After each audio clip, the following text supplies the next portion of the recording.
ሰላም እንዴት ናችሁ? ፍሬ ህይወት ዮሐንስ ነኝ። በአፍሪካ ቀንድ በተለይም በኢትዮጵያ በኤርትራና በሌሎች ጎረቤት ሀገራት መካከል እየተፈጠሩ ያሉ ኢኮኖሚያዊ፣ ማህበራዊና ፖለቲካዊ ጉዳዮችን በትንታኔ ይዤላችሁ ቀርባለሁ።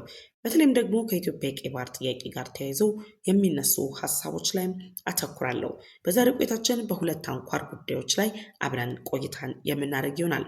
የመጀመሪያው ቀዳሚ አጀንዳችን የሚሆነው በመካከለኛው ምስራቅ ጦርነት መነሳትን ተከትሎ በዓለማችን ላይ የሚገኙ የተለያዩ ታዳጊ ሀገራት በነዳጅ እጦት የተለያዩ ችግሮች እየገጠሟቸው ባለበት በዚህ ወቅት ላይ ለኢትዮጵያ ከወደ ጅቡቲ አዲስ ዜና ተሰምቷል።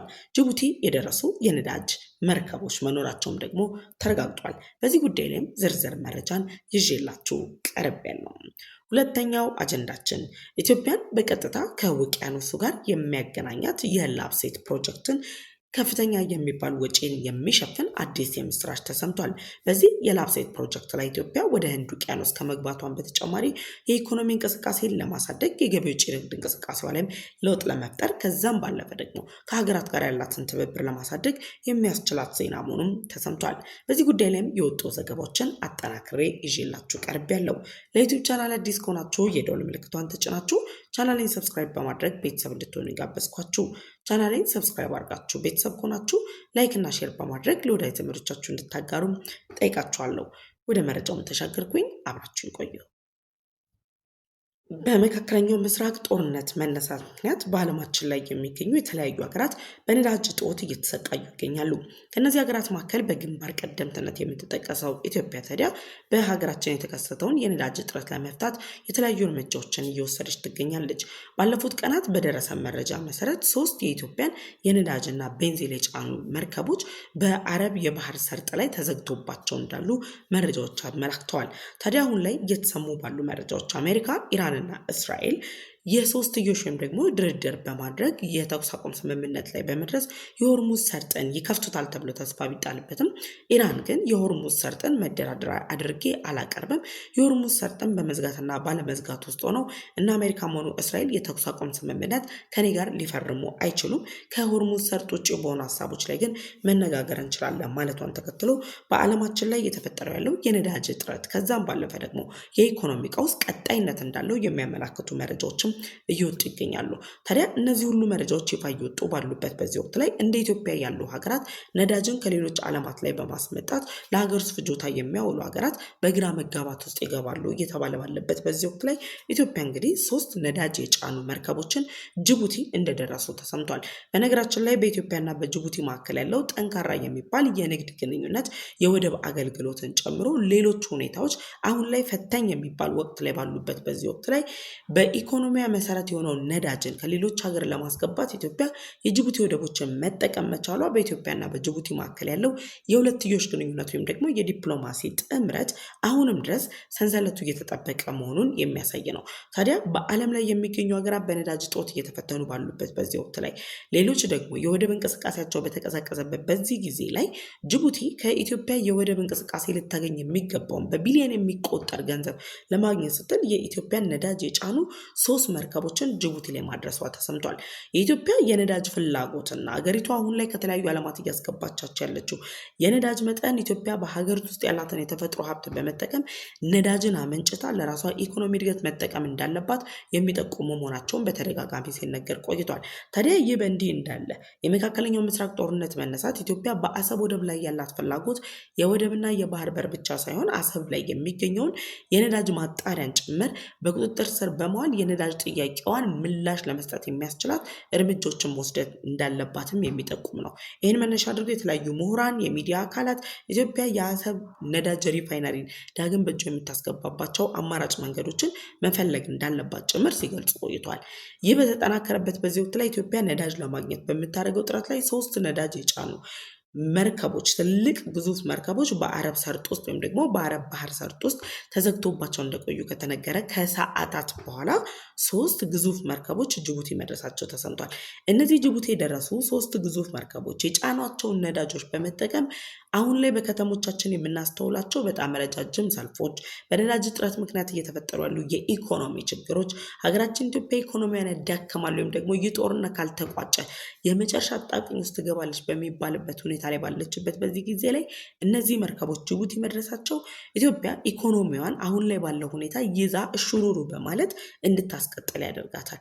በነገራችን ላይ የመካከለኛው ምስራቅ ጦርነት ገና ከጅምሩ ካንገዳገዳቸው ሀገራት መካከል የኢትዮጵያ የምንጊዜም ታሪካዊ ጠላት የሆነችው ግብፅ አንደኛዋ ነች። ግብፅ በፕሬዚዳንት አብዱል ፈታህ አልሲሲ በኩል አሁን ላይ ያለውን የኢኮኖሚ እንቅስቃሴን መቋቋም እንደማትችል ገልጻ የአስቸኳይ ጊዜ አዋጅ ጭምር ማወጇም ይነገራል። ይህ እየሆነ ያለው የመካከለኛው ምስራቅ ጦርነት የማይቋጭ ከሆነ ያለው የኢኮኖሚ ችግር ያለው የነዳጅ እጥረት የዓለምን ኢኮኖሚ በማድቀቅ እንደ ኢትዮጵያ ያሉ ታዳጊ ሀገራትን የሚያዳክም በመሆኑ ነው። ስለዚህ ኢትዮጵያ ወደ ጅቡቲ ያስገባቻቸው 3 ግዙፍ መርከቦች ነዳጅ የጫኑ ናቸው። እነዚህ ነዳጅ የጫኑ መርከቦች ወደ ኢትዮጵያ በሚገቡበት ወቅት ላይ ኢትዮጵያ ለጅቡቲ የምትከፍለው የወደብ ክፍያ ጅቡቲ አሁን ላይ ባለው የኢኮኖሚ መዳከም ውስጥ መሰረታዊና አስፈላጊ ጉዳይ ታደርገዋለች። ስለዚህ ኢትዮጵያ የበርበራ ወደብንም እንዳትጠቀም ሌሎች ወደቦችንም ከመጠቀም ይልቅ የጅቡቲ ወደቦችን ተጠቅማ ገቢ ውጭ ንግድ እንቅስቃሴዋን እንድታደርግ የነዳጅ እንቅስቃሴዋን እንድታደርግ በዚህም ደግሞ ረብጣ ቢሊዮን ዶላርን በመጠቀም ጅቡቲ ኢኮኖሚዋን አቋቁማ ለመሄድ የምታደርገውን ጥረት ያጠናክርላታል። ለዚህም ነው የኢትዮጵያ 3 ነዳጅ የጫኑ መርከቦች ጅቡቲ ወደብ ላይ የደረሱት። በቀጣይ እነዚህ ጅቡቲ ወደብ ላይ የደረሱ መርከቦች በምን አይነት ፍጥነት ወደ ሀገር ውስጥ ይገባሉ የሚለው ደግሞ ሌላው አሳሳቢ ጉዳይ ነው። ኢትዮጵያ ጅቡቲ ያደረሰቻቸው ነዳጅ የጫኑ መርከቦች 143,000 ሜትሪክ ቶን ክብደት ያላቸው ሲሆን እነዚህ መርከቦች ከህንድ፣ ከኦማን፣ ከሳውዲ ነዳጅን ጭነው የኢትዮጵያን የነዳጅ ችግር ለመፍታት እየተንቀሳቀሱ ናቸው። ስለዚህ ከነዚህ 3 ሀገራት ጋር ኢትዮጵያ እየፈጠረች ያለችው የሁለትዮሽ ግንኙነት እያደረገች ያለችው ጥምረት አሁን ላይ እየገጠሟት ያለውን የነዳጅ እጥረትን ለመፍታት የሚያስችሉ መግባባቶች ላይ ለመድረስ የሚያስችላት እንደሆነም ጭምር ይገለጻል። ይህ ማለት ግን እነዚህ ነዳጅ የጫኑ መርከቦች ወደ ኢትዮጵያ መግባታቸው የነዳጅ ችግርን ይቀርፋሉ እንጂ ሙሉ ለሙሉ ኢትዮጵያ አሁንም በመካከለኛው ምስራቅ ጦርነት አማካኝነት በነዳጅ እጦት እንዳትፈተን ያደርጋታል ማለት አይደለም። ለጥቂት ጊዜም ቢሆን መፍትሄ ይሰጣል። ይህ ማለት ጠቅላይ ሚኒስትር ዶክተር አብይ አህመድ እንዲሁም ደግሞ የአዲስ አበባ ከተማ ክብርት ከንቲባ አዳነች አቤቤ ሌሎች ከፍተኛ የመንግስት ባለስልጣናት የነዳጅ አጠቃቀማችን ላይ ቁጠባን እንድናዳብር ከዛም በተጨማሪ ደግሞ ነዳጅን በዘመናዊ መንገድ እንድንጠቀም የሰጡትን ማስጠንቀቂያ ወይም ደግሞ ማሳሰቢያዎችን ተግባራዊ እንድናደርግ የሚያስገድደን ነው። ስለዚህ ጅቡቲ ላይ የደረሱ እነዚህ 3 መርከቦች ከህንድ ከሳውዲና ከኦማን መምጣታቸው በህንድና በሳውዲ በኢትዮጵያ መካከል ያለውን የሁለትዮሽ ግንኙነት ቁልጭ አድርጎ ያሳየ እነዚህ ሀገራት ለኢትዮጵያ በችግር እየተፈተነች ባለችበት በዚህ ወቅት ላይ አጋርነታቸውን ያረጋገጡ መሆናቸውን የሚያሳይ ነው። እነዚህ ሀገራት ግብጽ ተቸግር ያለው ስትል ድጋፍ አላደረጉም፣ ለሌሎች የዓለማችን ሀገራትም ድጋፍ አላደረጉም። ስለዚህ ለኢትዮጵያ እያደረጉት ያለው ድጋፍ ከኢትዮጵያ ጋር ያላቸውን የሁለትዮሽ ግንኙነት ለማሳደግ ያለመ እንደሆነም ያሳየ ነው። ስለዚህ አሁን ይሄ የነዳጅ የጫኑ መኪናዎች ከሳውዲ ከኦማንና ከህንድ መምጣታቸው የህንዱ እንግዲህ መሪ ከወራት በፊት አዲስ አበባ መጥተው ጉብኝት ማድረጋቸው የሚታወስ ነው። ሳውዲ በኢትዮጵያ ላይ ከ50 ቢሊዮን ዶላር በላይ የሚወጡ ሜጋ ፕሮጀክቶችን ለመስራት ከስምምነት ላይ ደርሳለች። ከዛ በተጨማሪ ደግሞ ሳውዲ 17 የሚሆኑ የባህር መዳረሻዎችን አንድ ላይ በመጣመር የመካከለኛው ምስራቅ ጦርነት የፈጠረውን የኢኮኖሚ ስብራት ለመጠገን ጥረት እያደረገች በመሆኑ ኢትዮጵያ ከነዚህ ሀገራት ጋር መጣመሯ የነዳጅ እጥረት ነው ወይም ደግሞ የነዳጅ ችግርን ብቻ ሳይሆን የሚፈታው በዘላቂነት የኢኮኖሚ ችግሮቻችንን ሊፈታ የሚችል ትልቅ አጋጣሚ እንደሆነ ጭምር ተገልጿል።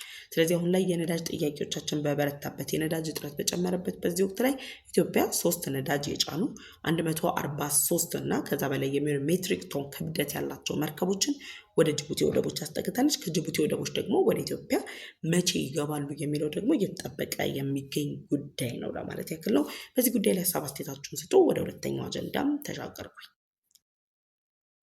ሁለተኛው አጀንዳችን ኢትዮጵያ በዓለማችን ቁልፍ ከሆነው የቀይ ባህር በተጨማሪ በሌሎች ጎረቤት ሀገራት ጋር በሚደርስባቸው መግባባቶች ልትቀላቀላቸው ከጫፍ ከደረሰችው ህንድ ውቅያኖስ ጋር ተያይዞ የሚነሳ ነው። በህንድ ውቅያኖስ ላይ ኢትዮጵያ እንግዲህ የራሷን የሆነ የበላይነት ለማስጠበቅ እያደረገች ባለችው ጥረት ከኬንያና ከደቡብ ሱዳን ጋር በጋራ በመጣመር የላሙ ላፕሴት ፕሮጀክትን ጀምራለች።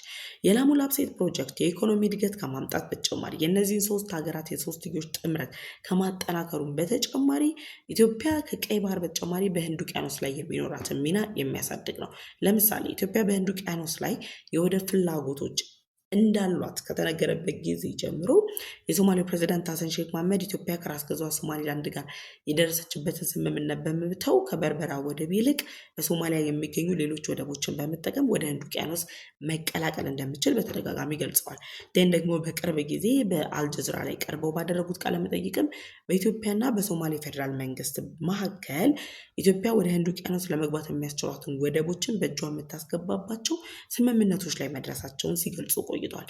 ከነ ሶማሊያ በተጨማሪ ደግሞ ኢትዮጵያን ወደ ህንድ ውቅያኖስ ሊያስገባ የሚችል እድሎችና አቅሞች ያሏቸው እንደ ኬንያ እና ደቡብ ሱዳን ያሉ ሀገራት ከኢትዮጵያ ጋር ያላቸውን የሁለትዮሽ ግንኙነት በማጠናከር ኢትዮጵያን ወደ ህንድ ውቅያኖስ ለማስገባት ከፍተኛ ጥረት ያደርጋሉ። እነዚህን ጥረቶችን ታዲያ ኢትዮጵያ ወደ ተጨባጭ የሆነ ሀገራዊ ድልና ሀገራዊ እምርታን አምጥተው ለውጥ አምጥተው ወደ ህንድ ውቅያኖስ ለመቀላቀል በምታደርገው ጥረት ላይ የላሙ ላፕሴት ኮሪደርን የማልማት እንቅስቃሴውን አጠናክራ ቀጥላለች። የላፕሴት ኮሪደሩ ከፍተኛ የሚባል በጀትን የሚጠይቅ እነዚህ ሶስት ሀገራት በሚያወጣቸው በጀት ብቻ ሳይሆን እንደ አፍሪካን ዲቨሎፕመንት ባንክ እና ሌሎች መሰል ትልልቅ አህጉራዊ ተቋማት የፋይናንስ ተቋማት ጭምር የሚደገፉ ናቸው። ይህን መነሻ በማድረግ በቅርቡ ናይሮቢ ላይ አፍሪ ፈንድ ካፒታል የተባለ የፋይናንስ ስርዓት ወይም ደግሞ የፋይናንስ ተቋም መመስረቱ የሚታወቅ ነው። ይህ ተቋም ታዲያ አሁን ላይ ባበሰረው መረጃ መሰረት የላፕሴት ኮሪደር ፕሮጀክትን ለማጠናቀቅ 6 ቢሊዮን የአሜሪካን ዶላር የብድር አገልግሎትን ለኢትዮጵያም ለኬንያና ለደቡብ ሱዳን ለማንሳት አቅዷል። 6 ቢሊዮን የአሜሪካን ዶላር ካለባቸው የዕዳ ላይ ወይም ደግሞ ካለባቸው ብድር ላይ መነሳት ማለት እነዚህ ሶስት ሀገራት አሁንም የላፕሴቱን ፕሮጀክት በማጠናከር ፍጻሜውን አፋጥነው ወደ ተግባር አስገብተው ይህንን ፕሮጀክት በማጠናቀቅ ህንድ ውቅያኖስ ላይ ያላቸውን የበላይነት ለማስጠበቅ የሚያስችላቸውን እድልም የሚያጎናጽፍ ነው። ስለዚህ አሁን ላይ ባለው ሁኔታ ላይ የባንኩ ሲስተም ወይም ደግሞ የአፍሪ ፈንድ ካፒታል ባዘጋጀው ሁኔታ ላይ በተከታታይ ቦንድ ሽያጮች አማካኝነት ነው ይህንን የ6 ቢሊዮን የአሜሪካን ዶላር ዕዳ ሊያነሳላቸው ያለው። ስለዚህ በዚህ የቦንድ ሽያጭ ላይ ከፈረንጆቹ 2026 ላይ ኦን ጁን እና ኦገስት ድረስ ባሉ ጊዜያት ላይ የቦንድ ሽያጩ ይካሄዳል። በዚህ የቦንድ ሽያጭ አማካኝነት እነዚህ ሶስት ሀገራት የላፕሴት ፕሮጀክት ላይ ያወጡትን 6 ቢሊዮን የአሜሪካን ዶላርን ዕዳ ሊቀነስላቸው ይችላል። ይህ ማለት የኬንያው የቦንድ ማስታወቂያ ስርዓቱ የሚደረገው የናይሮቢ ሴኩሪቲዝ ኤክስቼንጅ፣ ለንደን ስቶክ ኤክስቼንጅ እና በሶስተኛው ትልቅ ልውውጥ በመካከለኛው ምስራቅ ወይም ደግሞ በኤሲያ ውስጥ ተገቢ ተደርጎ የታየ ወይም ደግሞ ምስክር የተደረገለት ነው። የአፍሪካ ገበያዎችን ገደብ ለማሸነፍ የሚያስችል ሲሆን ኢትዮጵያ በእነዚህ በአፍሪካ የሆኑ በተገደቡ ሜጋ ፕሮጀክቶች ላይ እንዳትጣጠርም የሚያደርጋት ነው። ይህ ማለት ኢትዮጵያ የወሰደችው 6 ቢሊዮን የአሜሪካን ዶላር ብድርን መነሻ አድርጋ ዓለም አቀፍ ደረጃቸውን የጠበቁ መንገዶች ከላሙ በኩል እስከ አሲዮሎ ሞያሌ እና ወደ ኢትዮጵያ ድረስ የሚዘረጋ ዘመናዊ የመንገድ አገልግሎት፣ ዘመናዊ የባቡር አገልግሎት ደግሞ በላሙ ወደብ ላይ ደግሞ ኢንዱስትሪን ደግሞ ሎጂስቲክስ ዞኖችን ለመገንባት የሚያስችል አቅምን የፈጠረ ነው። እነዚህ እንቅስቃሴዎች ታዲያ በሳውት ሱዳን ደግሞ በኬንያ መካከል ባለው የክልል መሰረተ ልማት ላይ መነሻ አድርጎ ይፋ የተደረገ እንቅስቃሴ ነው። ስለዚህ በላሙ ወይም ደግሞ ኬንያ አዲስ ትልቅ ወደብ ይሰራል። 32 ሜትር እርዝማኔ ያለው ወደብ ነው የሚሰራው። ይህ ወደብ ኢትዮጵያ በህንድ ውቅያኖስ ላይ የሚኖራትን ሚና የሚያሳድግና በቀይ ባህር ላይ ብቻ እንዳትታጠር በህንድ ውቅያኖስም ላይ ጭምር የራሷን የሆነ አስተዋጽኦም እንድታበረክት የሚያስችላት ናቸው። የነዳጅ ቧንቧ መስመሮች ይሰራሉ። የነዳጅ እጥረት እንዳያጋጠመን ከደቡብ ሱዳን እና ኢትዮጵያ ከደቡብ ሱዳን የሚመጡ የነዳጅ ሀብቶችን ኢትዮጵያ በቀላሉ ለመጠቀም የሚያስችላት የቧንቧ አዘረጋገቶችም ይፈጠራል። እነዚህ ፕሮጀክት ዞሮ ዞሮ ኢትዮጵያን ከህንድ ውቅያኖስ ጋር የሚያጣምራት ሲሆን ምን እድል ታገኛለች? ምንድን ነው የምትጠቀመው ካልን የንግድ ሁኔታዋን ያሳድጋል፣ የምታወጣቸውን ወጪዎች ይቀንሱላታል፣ የክልሉን የኢኮኖሚ ውህደት ያጠናክራል። ይህ ማለት ኢትዮጵያ ፖርት በላሙ ፕሮጀክት በመጠቀም ከደቡብ ሱዳን እና ከኬንያ ጋር ያላትን ጥምረት አሳድጋ በምስራቅ አፍሪካ ላይ የኢኮኖሚ ማዕከል ለመሆን የሚያስችላትን እንቅስቃሴ እንድታደርግ ያስችላታል። ለዚህም ነው ይህ ፈንድ 6 ቢሊዮን የአሜሪካን ዶላር ዕዳን ሲያነሳ ኢትዮጵያ፣ ኬንያ እና ደቡብ ሱዳን ተጠቃሚ የሚሆኑት። ስለዚህ ኢትዮጵያ ከነዚህ ሀገራት ጋር ያላትን ሁለትዮሽ ግንኙነት በማጠናከር እያደረገች ያለችው እንቅስቃሴ በህንድ ውቅያኖስ ላይ አዲስ መልክ አዲስ ታምር እንድትሰራ ጭምር የሚያስችላት እንደሆነም መረጃዎች እያሳዩ ይገኛሉ። ለዛሬ ያዘጋጀሁላችሁ መረጃዎች እነዚህ ነበሩ። አብሬያችሁ የቆየሁት ደግሞ እኔ ፍሬ ህይወት ዮሐንስ ነበርኩኝ። ለዩቲዩብ ቻናል አዲስ ከሆናችሁ የደወል ምልክቷን ተጭናችሁ ቻናሌን ሰብስክራይብ በማድረግ ቤተሰብ እንድትሆኑ ጋብዛችኋለሁ። ቻናሌን ሰብስክራይብ አድርጋችሁ ቤተሰብ ከሆናችሁ ላይክ እና ሼር በማድረግ ለወዳጅ ዘመዶቻችሁ እንድታጋሩም ጠየኳችሁ። በቀጣይ በሌሎች ፕሮግራሞች ተመልሼ እመጣለሁ። ቸር ቆዩ።